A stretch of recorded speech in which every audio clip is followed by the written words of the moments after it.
Rêveberiya şînewar û kelepûriya parêzgeha Duhokê bi hemahengî digel Deverdariya Akrê û bi sponseriya Rêxirawa Biyanî, projê parastin û nûjenkirin û dokûmentkirina gerekên kevnarên Akrê ê xiste buwarê bi cihê înanê.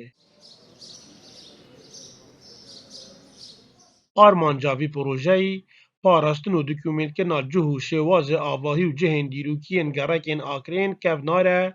ku gerekên Goreva û Çûsteya û beşeka Qapekî li xwe digirêt.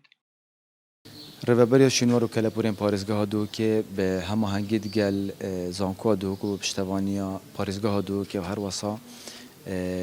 Deverdariya Akrê û fermangehên Mirîl Akrê me dest bi projeyê dokûmentkirina xanên kelepûrên Akrê kir. Teban ev proje li ser budceya Rêxirawa Ciya Zêtî Almanya ku têçûya hemî vê projeyê stoyê xwe vegirtiye. Teban pareke tinê حقی وان اندازیار و وان شنوارناس و میجوناسا و پیور و هر وساجی در چین پیمانگه هنه کودی بوم وی کاری رابن طبعا روزانه کریا روزانه وان دیتا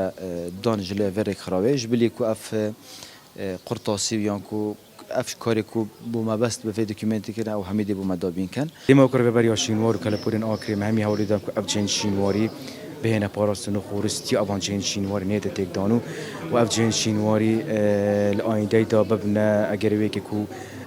برای گشتیاران زیادتر بین آوان جن شینواری و اف جن شینواری وقتی تین نوجان کنه دیونه اگر وی که کو هم بیت دهات تجیب و حکومت بوده بره.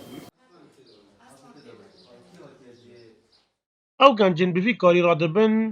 vê pêngavê bi karekî erînî denenasîn, taybetî li rûyê dabînkirina derîvên karî bû gencan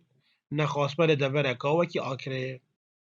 ولی اف در فدا کاری زورا باش و اگر تو برخی آخر سکتری کاری آخر دو زوری که ما شینا گنجه ما چیت دو که حولی راتو شقای که ایجاد کرد دل ویری بخو کار کرد راستی چیت که زوری باشه Ew kesên piştîkdarî di vî karê kirîn, dê rabin bi dokûmentkirina hemû wan cihên dîrokî û kultûrî yên wan her sê gerekên kevnarên Akrê bû hindê li ayîndeyê dubare şêwaz û dîzaynê wan gerekan bihête drûstkirin. İsmaîl Seîd, Dezgehê Mîdyayê Badînan, Akrê.